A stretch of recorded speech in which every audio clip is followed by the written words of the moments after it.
read something from your book? Sure you can. Sure you can. This is before you went into the school. You kind of made this decision the night before, and you're talking about listening to a voice in your head, and you're saying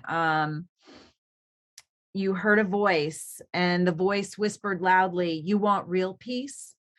Obviously, since my death was about to happen, because you assumed you were going to die in this school shooting as well, the voice had an additional, more sinister purpose in speaking out of the darkness to interrupt my impending suicide. If you do this my way, the voice continued, I'll give you real peace. We'll show them. And all at once, you say, the directive became clear. If I would go and kill others first and then kill myself afterwards, I'd finally be at rest. I know this sounds absolutely insane, mainly because it is. Even so, in my dark world of cowardly self-pity and loneliness, my mind was filled with evil. My ultimate goal, and indeed the voice's ultimate goal for me as well, was my own death. But in the process of destroying my own life, I would now also become the vehicle of a great and destructive deception. The lie I had bought that said killing others would make killing myself even more sense. In that dark moment, I gave in to the whims of this darker voice. I made the choice to allow it to control my mind, my body, and my soul. After all, what did it matter? I was already dead anyway, which is what you were saying earlier on, that you felt that you were already dead. But let's talk about this for a second. I think it's really important that we understand the why. In our society, to me, it seems that we just condemn once it happens. If you look at what the experience that we're having now with Nicholas Cruz, who's the Parkland shooter, everyone's calling for his execution. However, no one's asking him, why did you do what you did? How did this happen? What is our role as a society in our processes? We had the FBI interview him multiple times. He was allowed to keep his weapons. What happened in his foster care homes? I mean, this is, for me, this would be a way for us to acknowledge our mistakes and be able to learn from them. But I know that takes a tremendous amount of courage, and it's much easier just to condemn, execute, so we don't have to think about it anymore, and then move on. And so in your case, you said that you suffered from abuse. Can you tell us just a little bit about that and what role that had to play in this? Ultimately, TJ, I'm getting at, what could we have done? What did you need as a human being that you weren't getting? And, not everybody that's listening to this podcast is a Christian. So, I feel like love is what connects us all as human beings. And so from a love aspect, from a connection, a belonging aspect, how could that have been facilitated better for you? I know that's so much. This is the direction of the podcast that I'd like, because you're so courageous to speak with me. And I really want us to learn from your experience. Unfortunately, we haven't. And it's only gotten worse. So I think we need to take a pause. And I think that you can really help us understand what's going on, what we can do, empower us with how we can help this situation. We started by saying school shootings are preventable, and we both agreed that it was 100%. You talked about what's going on in our world today. And I think in 1996, there was a study that came out that said that our kids see 8,000 killings by the time they get out of elementary school. And then I think it's like 250,000 acts of violence by the time they're 18. That was in 1996. with cell phones giving us 24/7 global information as well as social media, we know that that's got to be increased now.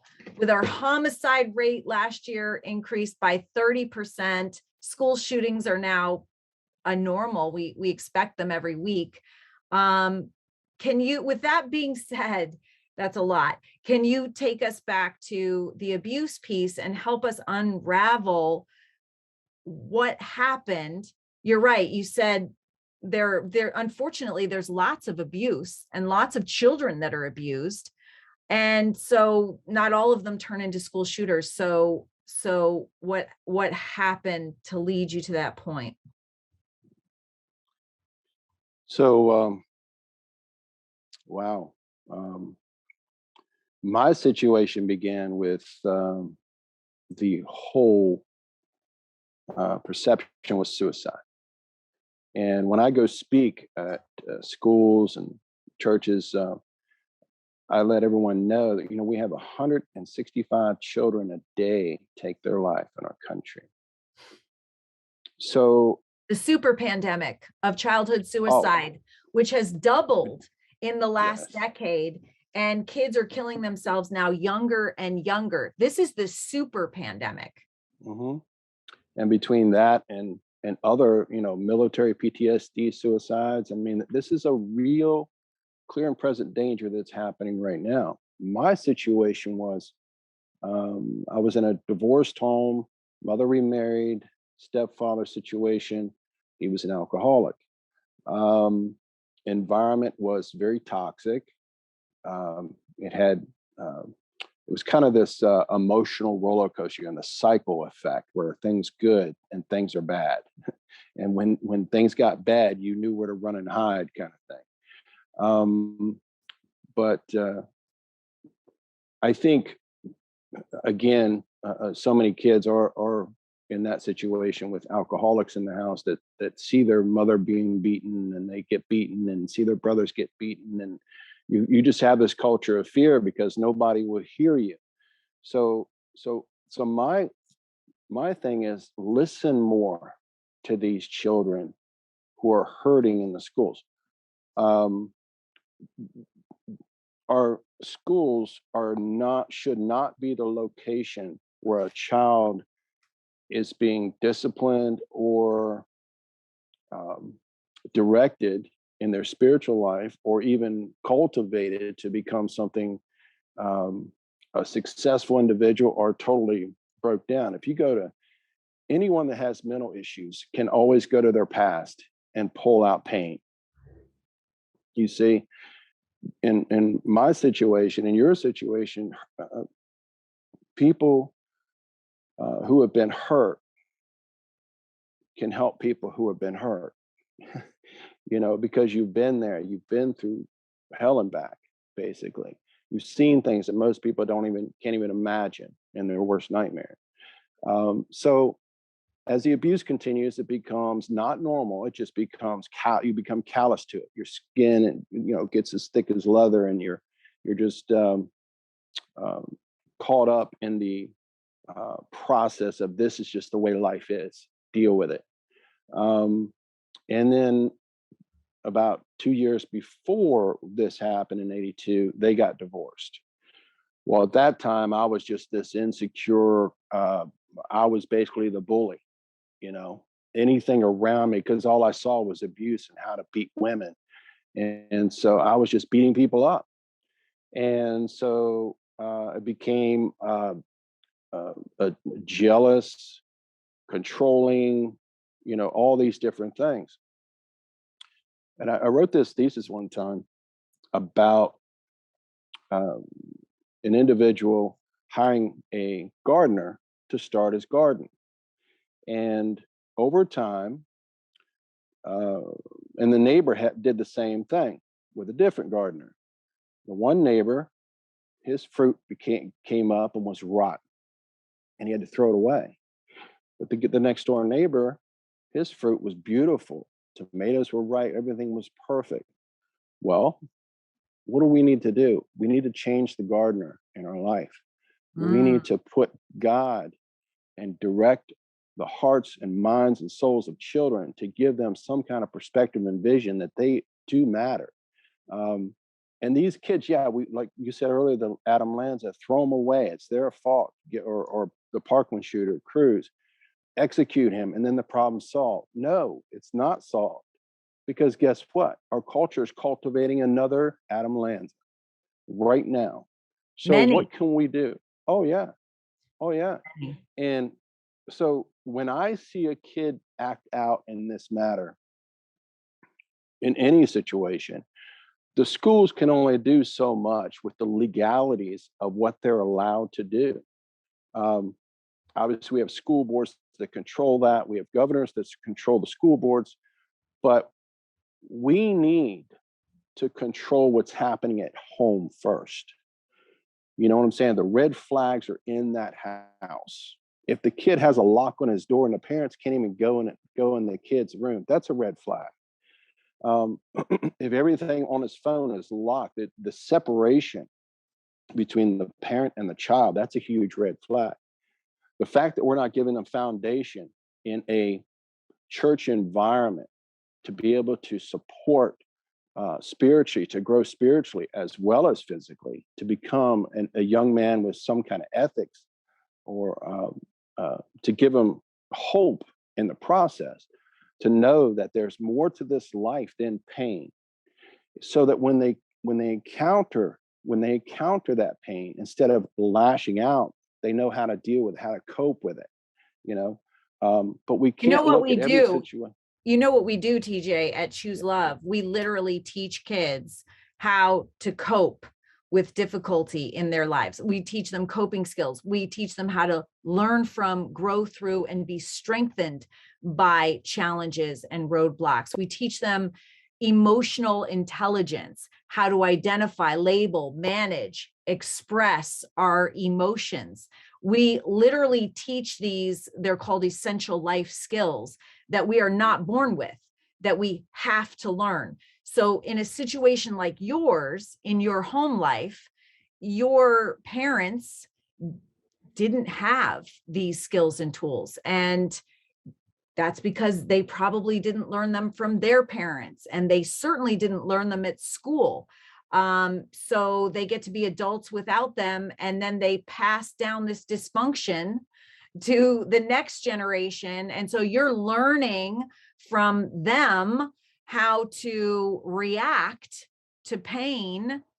And so what we're doing at the Jessie Lewis ChooSELove movement is addressing the cause of violence, substance abuse, mental illness, including suicide, depression, and anxiety, violence, bullying. We're addressing the cause. And so, you know, this is also a way to do it. Not every parent or educator that's listening to this is going to have kids going to church. And there are many different faiths. This is being listened to all over the world.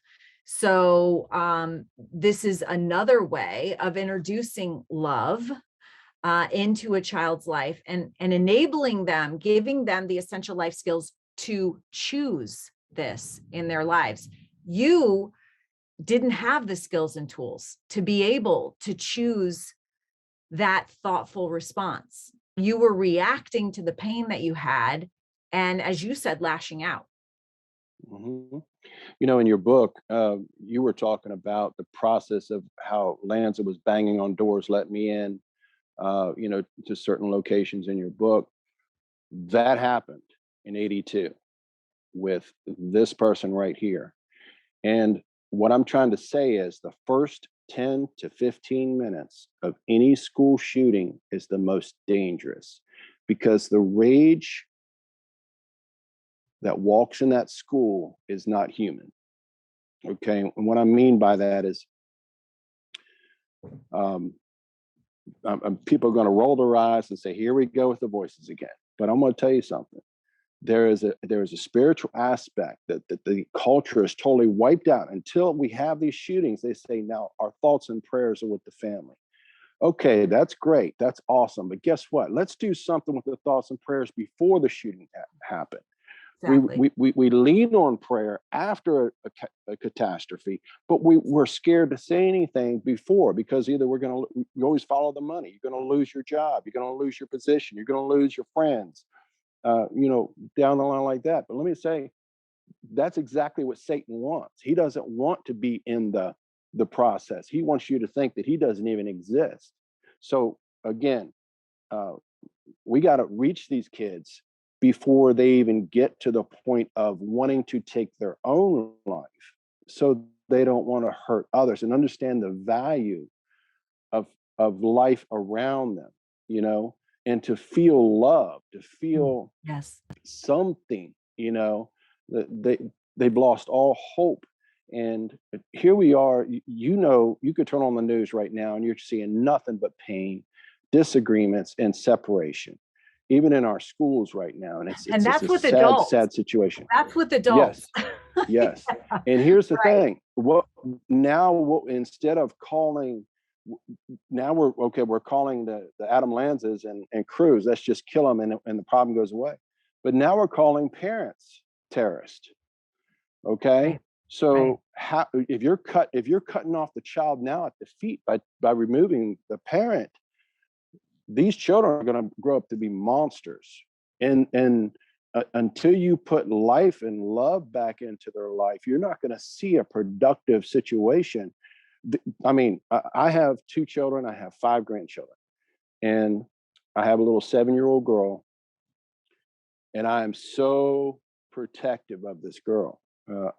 I'm so, it's like I know what to look for with the troubled kids around her. Mhm. But I can't go to the school, stand guard at the front gate of that school. I know many You see what I'm parents wish saying? they could. Yes, I do. Right. So parents are now making the choice. I'm pulling my kids out of school. It's not only what's coming in the school, it's what's being taught in the schools. You see, and here is a But we don't want to former get, high we don't school want to, shooter. yeah, go we ahead. need to put we need to put the Bible back in our schools.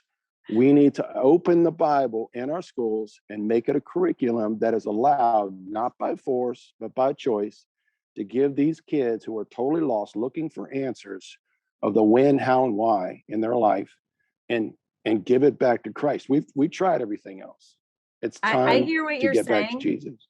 I hear what you're saying. And short of that, there's this incredible thing called character and emotional intelligence and neuroscience and post-traumatic growth and trauma-informed education, which is what we include in our ChooSELove curriculum, teaching kids about thoughts and about how they impact how we feel, and about how that in turn impacts how we show up in our relationships and how we behave, and teaching them how to control themselves. It's interesting, in your book you say on the next page, from the one that I read, when you came in to the school, I'm going to read this. The whole environment around me was instantly and completely overwhelmed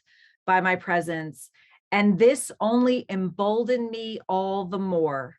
Finally, I was in control. The smell of smoke and gunpowder seeped into the fibers of clothes and seemingly into the fibers of my being. The deafening gunshots made most every other sound disappear, except, that is, the incessant ringing in my ears and the distant screams of women and children. They were screaming and running for their lives, but all I could think was control, power, kill. That's that voice that you're talking about in your head. And you call it evil, but some people would call it a result of mental illness. And both are correct Yeah. in my point of view. And I just want to share that I believe this happened to Adam Lanza as well. It's interesting that in the report, and when I visited the school and walked through Adam's footsteps, I was told that there was a conversation that happened between Adam and a young boy. And the FBI agent that shared this with me said, this is what one of the teachers hiding in a bathroom right next to where Adam entered the second classroom said she heard. She was very adamant about it and specific about it. So we put it in the report. She said, I'm telling you, it couldn't have happened because all the kids in that classroom anyway were hiding in the bathroom. And then the other kids were in their classrooms. So she was saying to me, it couldn't have happened, but this is what the teacher heard. She heard a conversation that Adam was having with a smaller child. And the conversation went something like this: I don't want to be here, says the little boy. And then there's a response saying, well, you're here, and look at them and look at you. And so I literally in that moment, I was doing this visit with my Connecticut state trooper that had been assigned to my family. I asked him to walk back in the school with me. I had brought flowers from my garden, to put them where exactly in the place in the classroom where Jesse had been murdered. And then I wanted to walk through Adam Lanza's footsteps. I wanted to see for myself before we tore the school down. And I just literally almost collapsed into my state trooper's arms and couldn't speak. But I knew that conversation was real because Jesse had drawn a picture of it before he died. And it was in his box of papers that they had taken out of his desk. And it's actually called a precognitive drawing. And there's science behind precognitive drawings that are when kids draw how they are going to die in explicit detail. And there's no other way to explain this. This was studied first by Elizabeth Kubler-Ross. And I had a few precognitive drawings done by Jesse, but this one, and I'll share it with you. This one was incredible. And actually, do you mind if I share it with you right now? Sure, go ahead. Okay. Here it is. Can you see that? I sure can. I sure can. So this came home in a box of Jesse's personal belongings. They took it out of his desk, kept it in the chronological order that it was in. This is a drawing that Jesse had done a few days before he died. And we call it the angel and the bad man. So you see the angel to the left. He's actually in the shape of a 14, which is pretty incredible because Jesse died on the 14th, in the shape of a bullet with angel wings. He's got a little smile on his face, believe it or not. And then you've got this taller figure in front of him, and the head is in the shape of a square, and it's all, you can tell that it looks angry in the pencil mark, just kind of all colored in. But then, oops, let's see if I can do this here. If you blow up the head of the shooter here, let's see if you can see this. You've got, I'm going to use my pointer. Can you see my pointer here? I can. Yep. Okay, you've got this figure that emerges in the back of the head. It's got a black cloak. There's even two black blunted wings. There's a hand here holding a gun, and a face with a ball cap. See the ball cap there? Face is looking over at Jesse. This is the phallic symbol screwing down into the head. And then in front of this figure, you see this lighter figure here. So there's a face here. It's got a halo.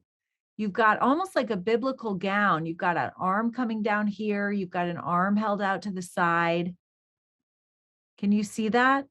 I can. That is just amazing. Is that amazing? Your son could see that from his perspective of whether it was internal or physical, he experienced something. I feel that I, I'm speechless.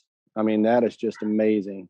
I mean, So wow, when I read wow. that in your book about this voice inside your head telling you to do something, and I knew that I had a picture of that when the FBI agent was telling me about a conversation that Adam had with a little boy.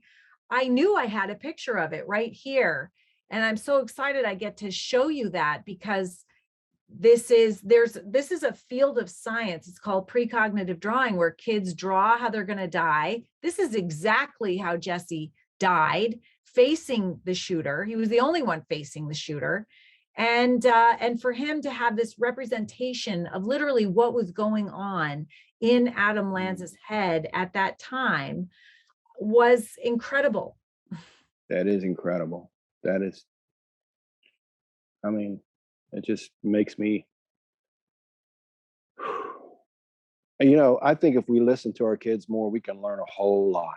We really can learn a lot from our own kids, because they have an innocent heart. Even Christ said, if you don't come to him as a child, he doesn't want anything to do with you.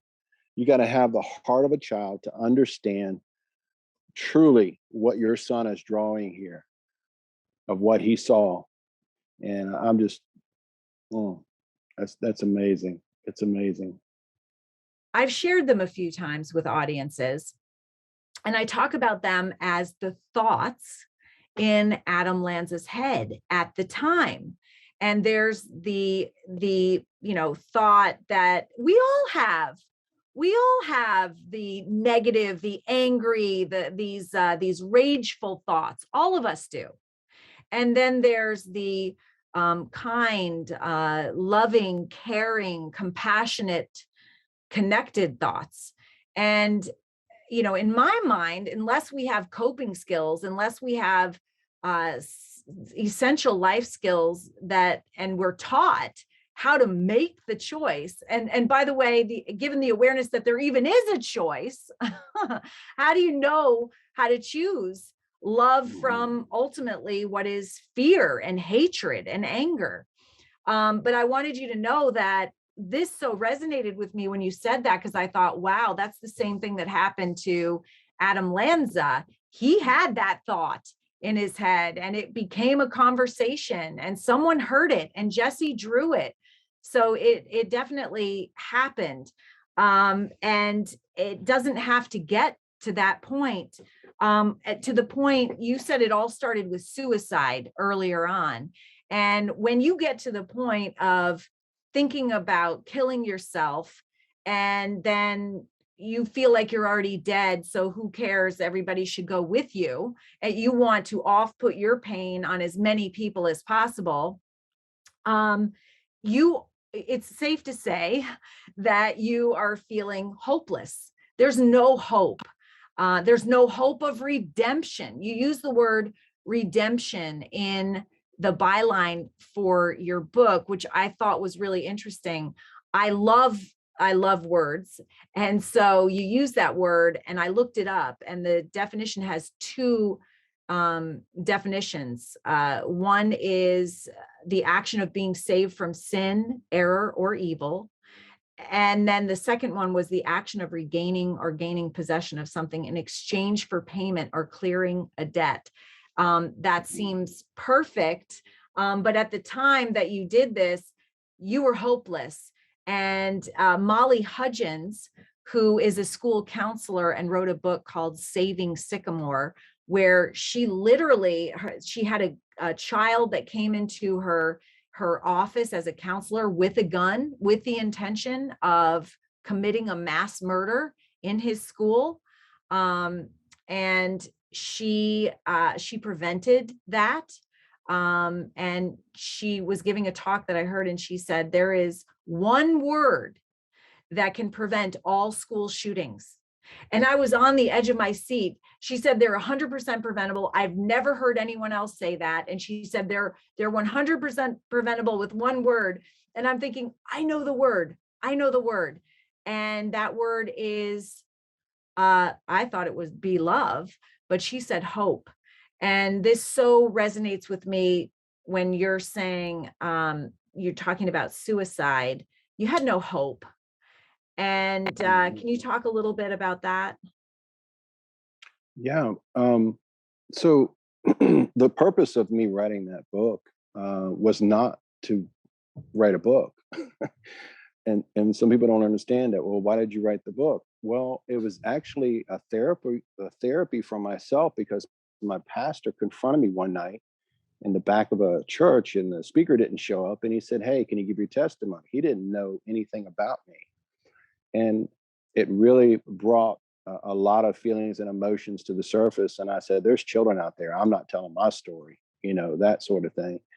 Well, that really stirred it up inside of me, and the Lord worked on me, and I started writing my thoughts down on paper. And in that book, as I'm typing the words, tears are falling on the keyboard, not for me, for the victims. For the first time in 30 plus years.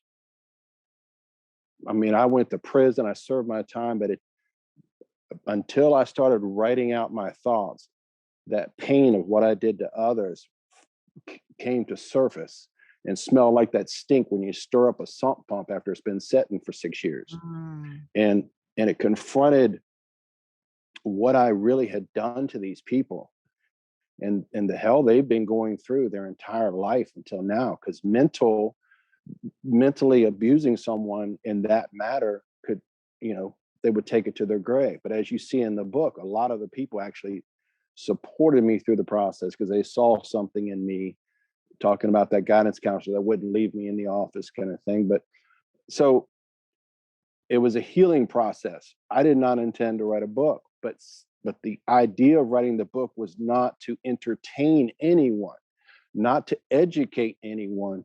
The whole idea of the book was to reach the next shooter. You see, through that love, through scripture, through the love of God, because the story is about him. That's why I'm talking to you now. I'm the result of what redemption and true grace means. Because where sin abounds, grace abounds more. And in my life, he has shown me the purpose of why Christ hung on that cross for me. The true purpose of that I am going to fail, and children are going to fail. But if we can love them in the family to catch them before they think about, you hurt me, so I'm going to hurt me to hurt you. Do you see what I'm saying? It's that basic in a child's mind is, how can I hurt you the most? By hurting myself. And everybody will blame you. Do you see? So my act out in suicide was, I want to hurt the one who hurt me.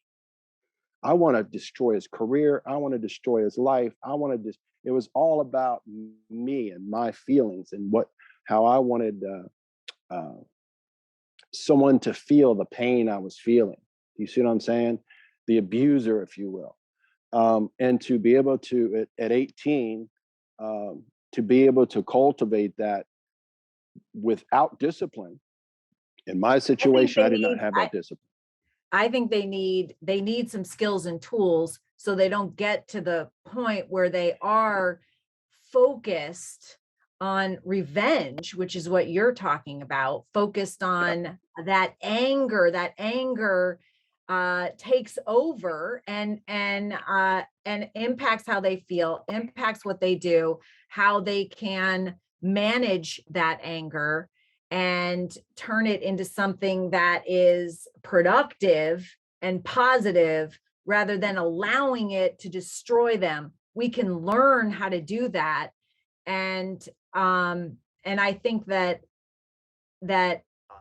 also when you say discipline, you're also talking about parents being present with their kids. Not I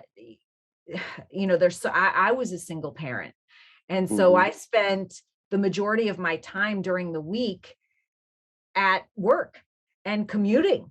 And the majority of my kids' time was spent in school and in daycare.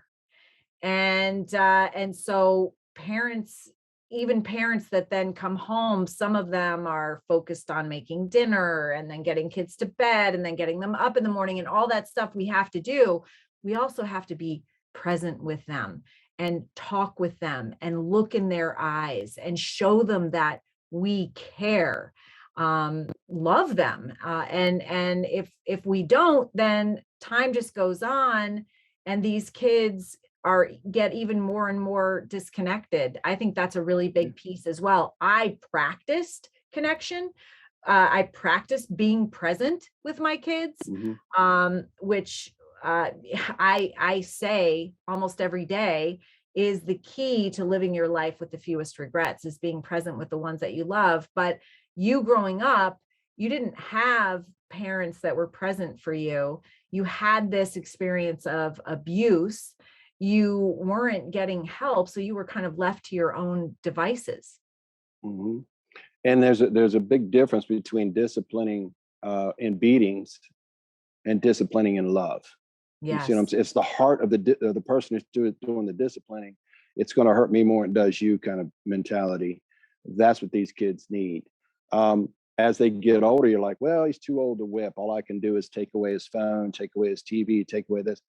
But if they don't get that structure of accountability when they're young, they're not going to have any accountability when they get older, you know? So I think it's real important that discipline starts in the home. But our hands have been tied, and they're And you're also saying tied in the discipline schools with love. You're saying discipline with with love, love. because that's Yes, where we are yes. here. And It's time for a new gardener. Okay, yeah, we've seen the results of the gardener we've had for the last 30 years, that's um, right. since 1962. It's time to get back to that gardener because those kids were disciplined. Yes, ma'am. No, ma'am. They were just so, it was a whole different mentality of children, how they respected their parents and respected the livelihoods and loved their teachers and loved their principals and loved school. And now it's like this facility, like a holding place for these kids, an institution, if you will, throwing uh, they are just, they feel like they're just a number and not a person anymore. But I can tell you the real heroes are the teachers, the principals, and the parents. Okay. I think those who govern those entities are the problem. All right. And I'm talking all the way up to the president of the United States. We need to focus back and putting God back in our families, back in our schools, put them back in our daily lives to understand the structure of discipline so we have the accountability and can understand the value of other people around us, because we don't see the value in other people because we hate ourselves. How am I going to love you if I hate myself? So my goal, and I know yours is too, is to go and find these kids. And I'm a concert promoter now. I do concerts and bring kids in from 4 different states.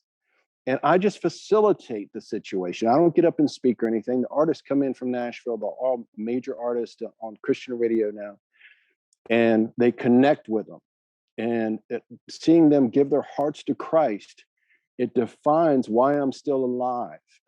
It defines, there's my redemption. It defines the purpose in which God had for me to meet with you today, was to live not for TJ, but to live under the joy of the Lord and take that life experience.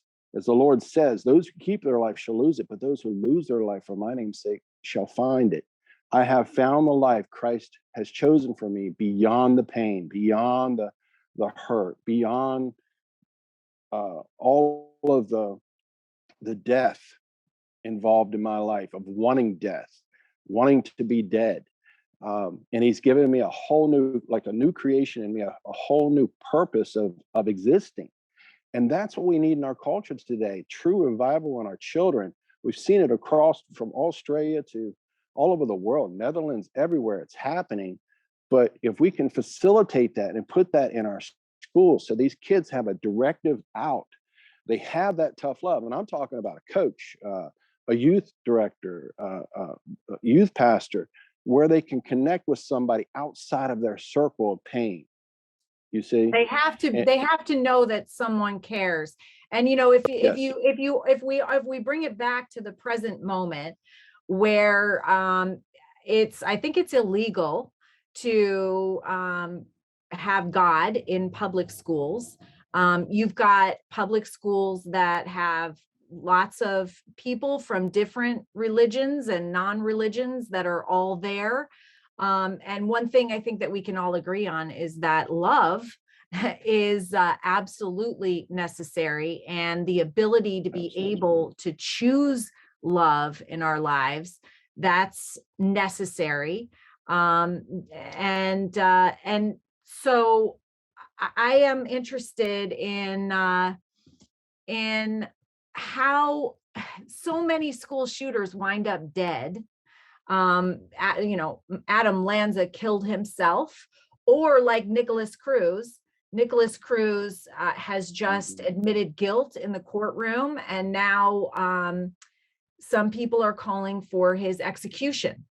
And so you, however, went to prison, you served your time, you got out, and you're now a father, you are a grandfather, you are a productive member of society, you have a job, you're earning a living. You have the courage to go out and talk about your experience. You're not hiding, you're sharing it, you're using your pain to help others. And so what do you think is the difference between you and these other shooters? Jesus. Period. The difference is Jesus. And I just want to say this, and I know people won't understand what I'm about to say. But if I could have got to Mr. Lanza or Cruz the day before they did what they did, if I could have got to them, and obviously it would have been illegal to do so, but I would have gone up and hugged them and looked into their eyes so they could see death. They could see where you can come from death to life to put hope back in their lives. I've been blessed since my book came out. I have parents contacted me where their children want to commit suicide. And I've actually gone to homes and sat down with these kids and spent hours with them. And by the time I leave, there's a smile on their face and hope in their heart. And I said, I don't care if it's 2 a.m. You call me. If you have a thought, if you have a voice that speaks to you, I don't care what it is. I will not judge you any way, shape, or form. My goal is to see you get through this process to the bridge of hope, and know that Christ is your only foundation in the process. You cannot do it any other way. Of course, they're on the meds. They see their doctors and all these other things, and I don't discourage that. But at the bottom of every psychological or mental breakdown, as the world calls it, a mental illness, there's a spiritual battle. Period. You can ignore the spiritual battle part because you don't want to accept that it exists. But until you accept and see that it does exist, you're just, you're really not achieving anything. You're just identifying it under what scientists tell you what it is. But we've carried on through the other three. Now we need to focus on the fourth. And the fourth is, I think, the most important is the spiritual. That's the foundation of our true life from the time we're born to the time we die. We go to church. Some of us don't go to church at all, but we'll go to a funeral. And in the funeral, there's a pastor who gives, the message, and you'll listen to him. You're either going to roll your eyes or you're going to accept the fact that you have to be the greatest choice you'll ever make in your life is the day you say yes to Jesus. And I'll never forget that day. In my book, I talk about what happened. And if people don't get to that point, they're never going to make a difference. We're going to keep pushing the horizontal, never the vertical. The answer is not in the horizontal. It's in what's in your heart, Scarlett. It's the love that it's amazing. I mean, you're blessing me right now with how you feel about Adam Lanza, and the fact that if you could have reached him with love and nurturing and hope and guidance and all these things, he needed that tough love. He needed direction. He had none. And he was just, he had access to something he shouldn't have access to, because the person who owned it should have been accountable and had it locked up in a safe where it belonged. So it's just like leaving the keys to a car sitting on a table, and a 12-year-old takes it out and kills himself. Who we blame, the car, the kid, or the owner of the keys? You see what I'm saying? Accountability, accountability, accountability. I know what I did it. I'm not blaming it on my stepfather. I'm not blaming it on the devil made me do it. But all these elements are present. All the red flags are there. It's time that we reach out to the kids with something more than a scientific or a mental capacity. We need to reach them with the love of Jesus. And until we put that back in our schools, we're going to see more and more people going down the path of pain. And we're all going to be scratching our heads. No, we don't want to talk about that, but let's talk about this, this, this, this. You know, it's kind of like the elephant in the room we don't want to talk about. But you love these kids. You don't even know these kids, and you love them. I love those kids because the love of God that's within me wants to reach and use my story to reach these kids. It's not about sensationalizing what Satan did. It's glorifying what God did that I want to do. And that's why I waited, 30, almost 40 years. My path, my journey was running from God my entire life, running from myself, trying to identify who I was in this world. In the meantime, God is constantly working on my heart, because I'm not a perfect person, and blessed me with 2 kids, one now in the special forces. He was in the Marines, now he's in special forces. And I'm just so proud of him, proud of my grandkids, and just so thankful. All the things I don't deserve, I'm so thankful for. And I mean, really, we don't deserve anything. I did an I Am Second video. It's called Unworthy. And people keep telling me, why did they title it Unworthy? And I said, well, in there, I met with Beth Nemo, Rachel Scott's mother from Columbine. Mhm. And I said to her, I said, I feel so unworthy to sit here in front of you, but I'm so thankful you came and met with me. And I told her I loved her, and we actually hugged, and she witnessed to me on camera, off camera. And I guess what I'm trying to say is that people like you are going to make a difference in our country. People like Beth is going to make a difference, and already has made a difference in our country. And people see that light that you have put into the world, Scarlett. And I see it, and I'm emboldened by it. I'm like, how in the world can I be a part of helping her help others? Same thing with Beth. How in the world can I help her to help others? So my goal is to be available, to not worry about my what people think of me, because those days are done. I've lived my life, selfishly lived my life and ran from God all this time. And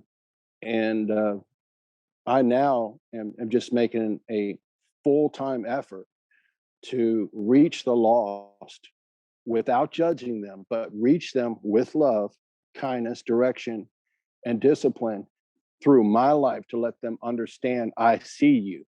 I see you. I know what you're going through. Because so many people say that to people, and I'm like, you have no clue what I'm going. You don't know me. You don't know me. You don't know what I'm. Well, guess what? I've seen death. I accepted. I wanted it. And God put his fist down and saved me through that process, because I should not be here, Scarlett. I should not be here. And because I am, I feel like that one person in hell screaming amongst all the school shooters. This is a dream of mine, by the way. And I'm in this huge area of hell. We're all just burning and screaming and gnashing at the teeth.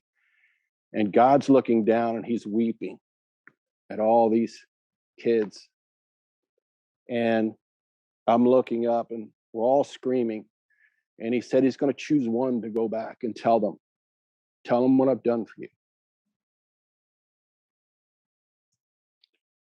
And he chose me. So here I am.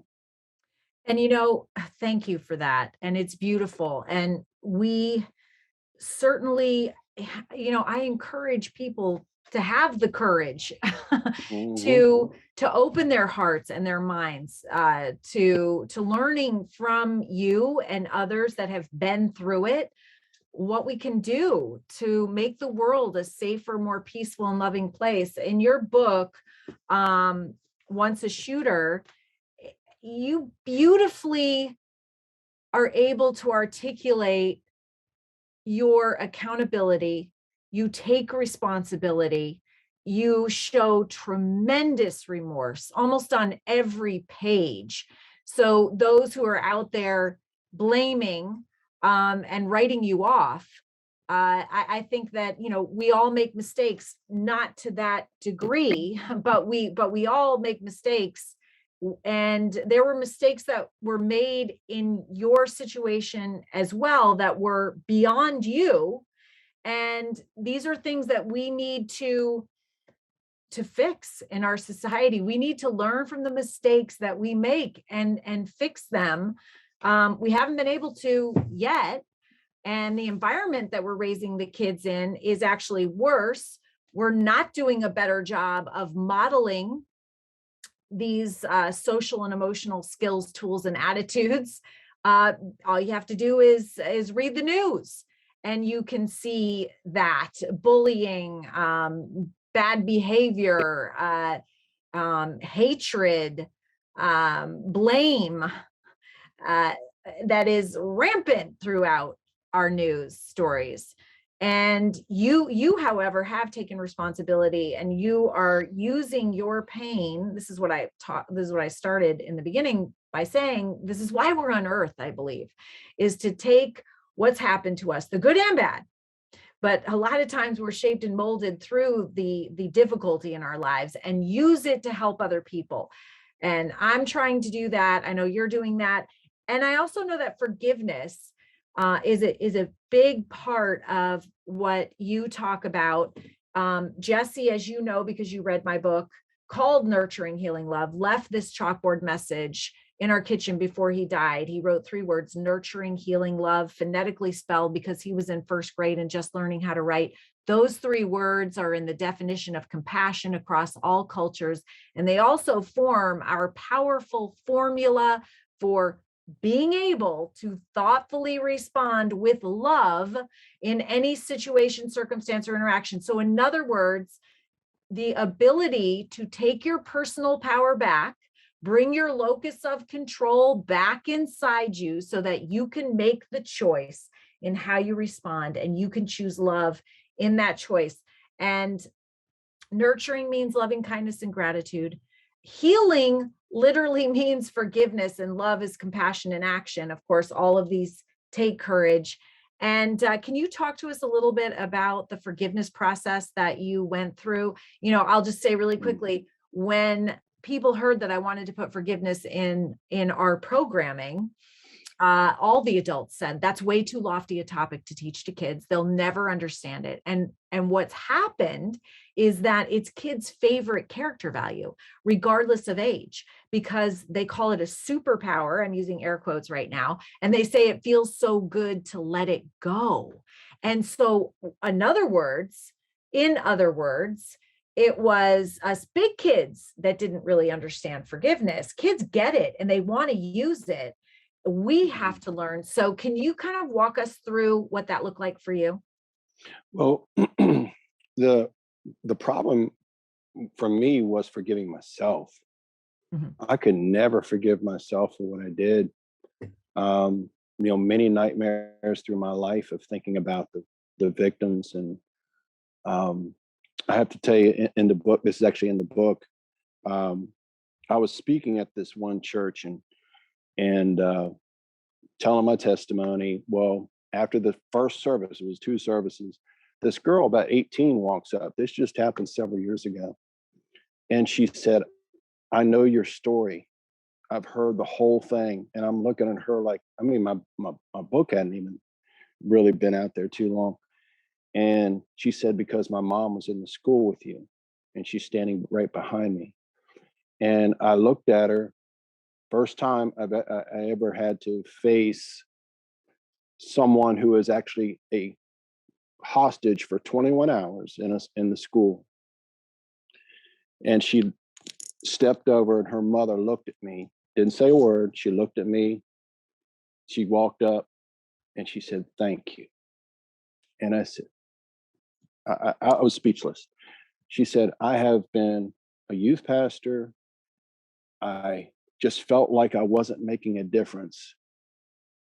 And the fact that you could come out and tell what you did, not only to me, but so many 4,200 students and 9 hostages and one that was hiding in an office in the back, the fact that you could come out and tell this story gives me hope that there is purpose beyond what I'm just doing." And it just helped her. And she looked at me and cried, and we embraced. And so the next service came up, she stayed, and she didn't know I was going to do this. And I called her up on the stage during the testimony. And I asked her right there in front of the entire congregation, "Will you forgive me for what I've done to you?" Mm. She paused, tears rolling down her face. And she says to me, "Yes, I forgive you." It was one of those moments you just didn't plan. And later on, the pastor told me service was more for you than anybody else in this room. But when she did that, it gave me the strength to forgive myself. So forgiveness is a big part of your healing process, to forgive yourself for what you have done to yourself and to others. And I know people are going to disagree with me, but Alanza and Cruz, to the point that they are at death's door, God still loves them as much as he loves you and me, but our human reaction is an eye for an eye. Our human reaction is death for what you've done to my son, my daughter, and that is such a normal response, of hurt, crying out, justice. But God loves those who are evil in our world. And there's evil people with ties on. There's evil people in our government. There's evil people in our school systems. But there are good people too, and that balance of good and evil that's taking place right now, that battle that's taking place, we need to take what we have. And you have a lot, Scarlett, with the pain you've gone through. I can't.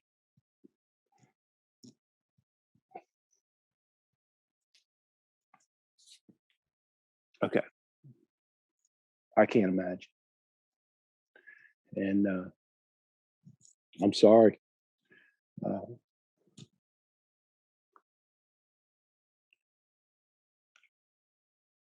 But like I told Beth, you turn your pain into passion.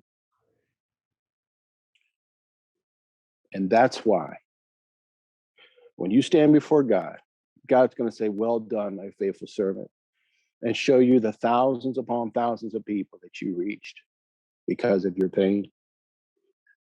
And right at the front is going to be your little boy. So they say this too shall pass. Let me tell you something. You are a warrior for what you're doing. You are one of the strongest that I've ever met, other than Beth. And I hope to meet more, embrace them, talk with them, share with them, give them, if they need closure, I would love to sit down with them and talk to them about what God can do with that evil person that took their son or their daughter.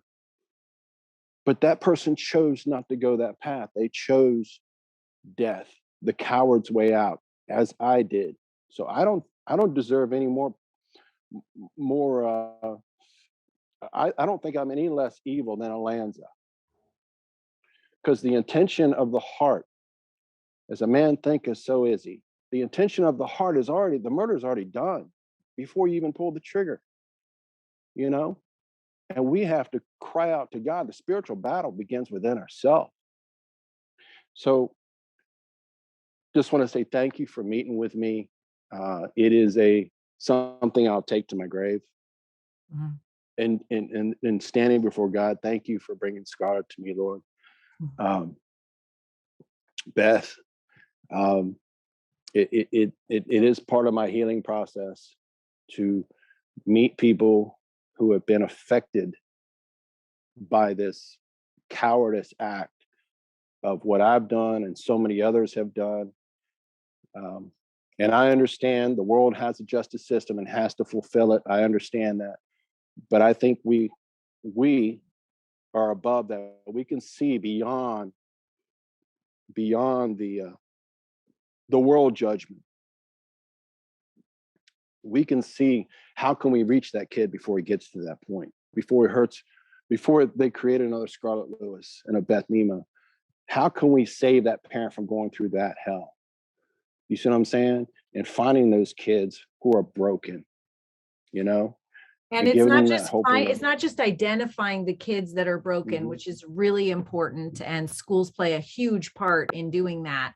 It's also starting from the beginning and empowering these kids with the essential life skills that they need to face the difficulty that they're going to go through so they can choose a different path rather than anger, hatred, and revenge. They can choose love. They have the ability to take that pain and to use it to empower themselves to help others. We can give them, this is, in my mind, the easiest thing to do. It's harder to ferret out the kids that are in pain and potential have the potential to hurt themselves and others.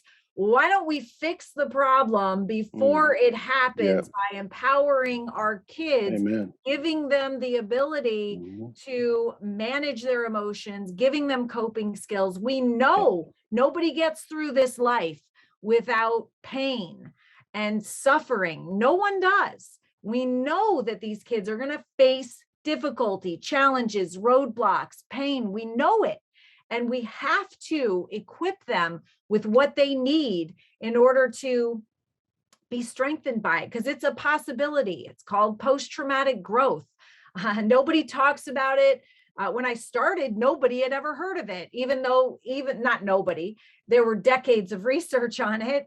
And it was a thing, but not many people were talking about it. Not many, I don't know anyone that was teaching it in our schools. This is the foundation of what the Choose Love movement is.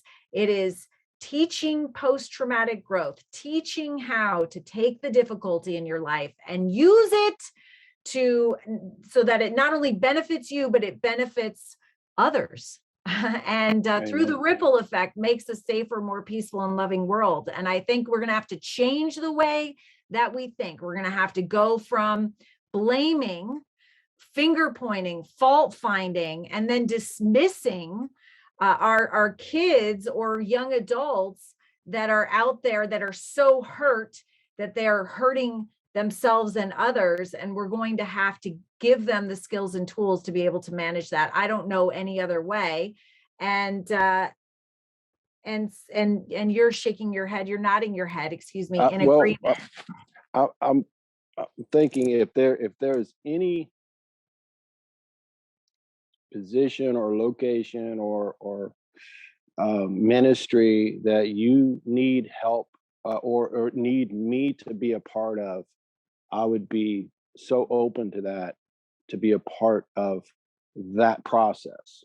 Um, so the invitation is open.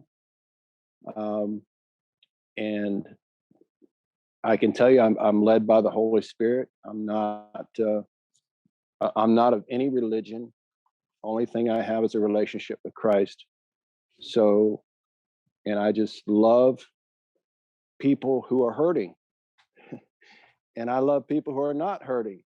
But my goal is to make a difference and stop children, not only save the victims, but save the shooter, you know, and show them that there is a purpose beyond their pain, that they don't have to make this choice.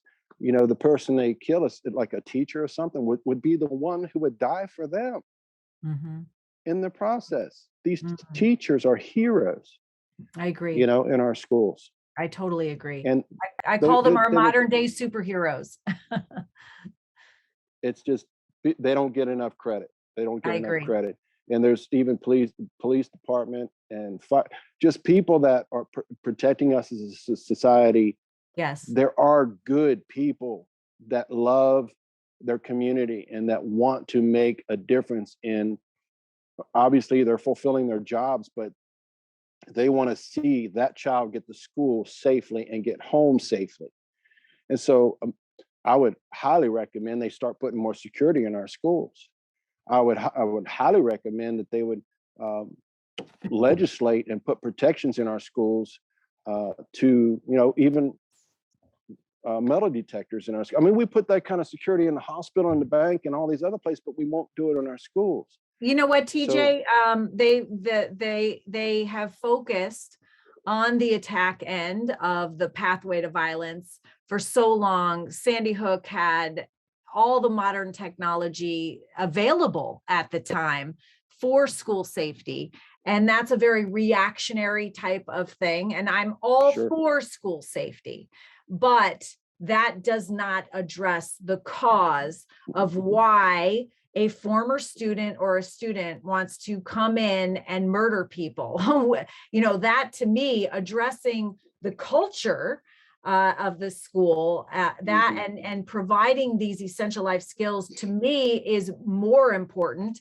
We continue to advance security in schools after every school shooting because we learn from mistakes that we make, and that's one way of doing it. But that's not going to prevent them, or it may prevent them to a certain degree, but they still happen. So we have to do something else as well, and that's addressing the cause. And it's not the way that we're wired to think, but it's what we're going to have to do if we want to make schools safer. And that's exactly what the ChooSELove movement does. And I just want to thank you so much. You've really been generous with your time and your heart, and your sharing your story. On the front cover of your book, you say, in Once a Shooter, Redemption of a High School Gunman, you will see that there is freedom and forgiveness. Redemption is available for everyone. God will never stop pursuing you. Faith can overcome fear, and prayer makes a difference. And I just want to thank you for joining us today. And there are going to be opportunities for us to work together. And I appreciate that. So we'll just officially partner right now moving forward. I want to thank you so much. And I do want to continue this conversation as well. And I do want to also say, as you saw through the podcast, I was also trying to steer the conversation towards the reality now. The reality now. Hey, I agree with you on every front. But the reality now is that prayer is against the law in schools. We can't mention God.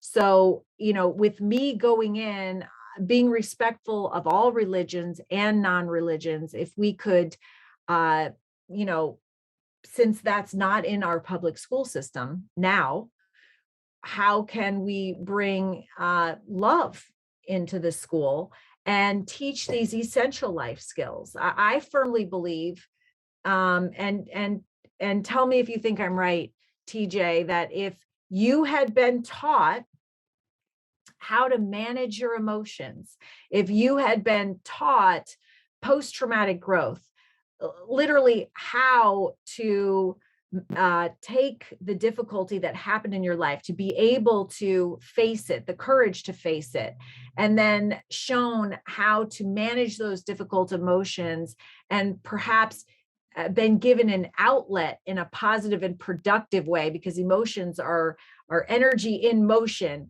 rather than having that turn inward into self-hatred and rage and revenge. If you had been shown that there's another alternative, that you can use that anger to actually fuel and propel you into serving and doing good, and a different outlet, do you agree with me that you would not have gone into the school that day as a shooter?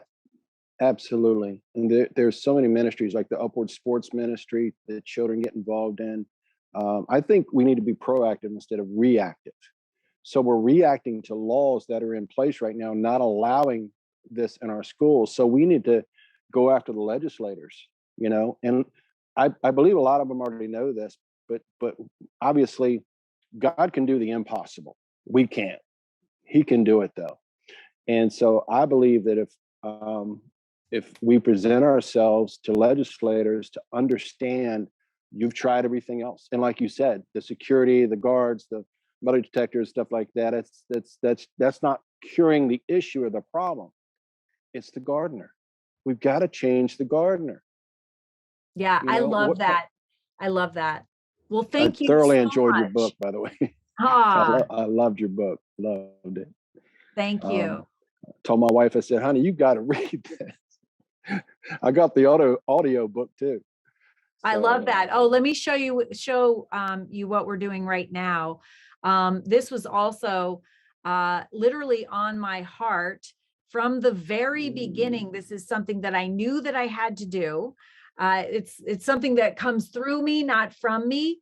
But this is an RV, a bus that we've taken, that we've wrapped in the ChooSELove message. This is on the back of the bus, is the cover of my new book called From Sandy Hook to the World: How the ChooSELove Formula Transforms Lives.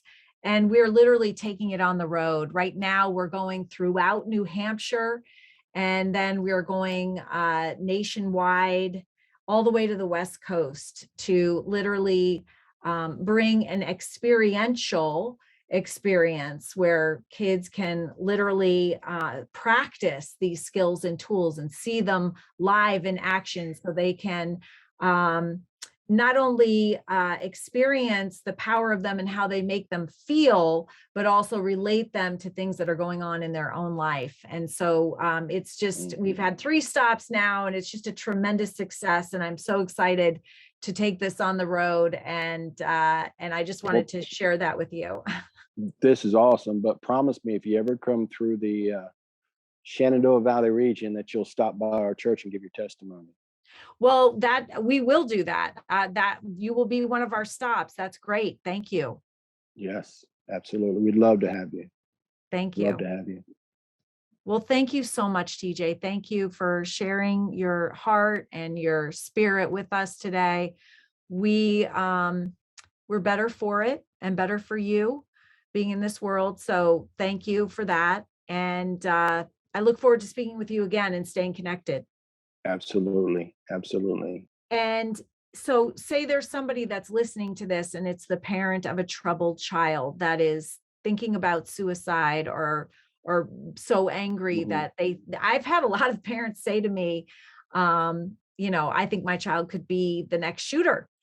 Actually, they've said that to me. So if that's the case with someone that's listening, is there a way you offered to be available to speak with that child or the parent? Is there a way that they can get in touch with you that we could share?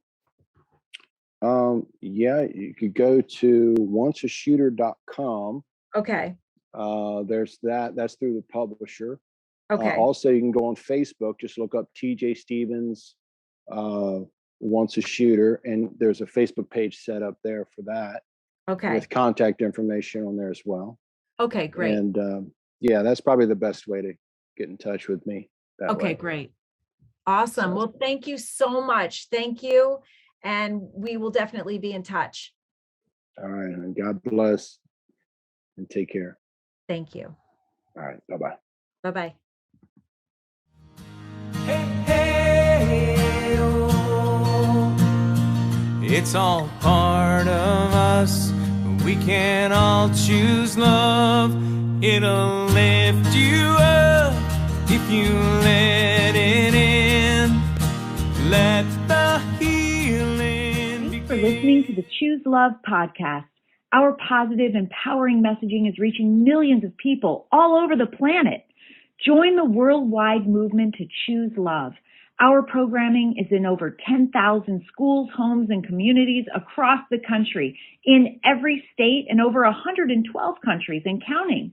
We are giving individuals of all ages the essential life skills they need to flourish. You can be part of the solution too. We have sponsorship opportunities available that help support us and enable you to share in helping create a safer, more peaceful, and loving world. Contact me on our website, ChooSELoveMovement.org.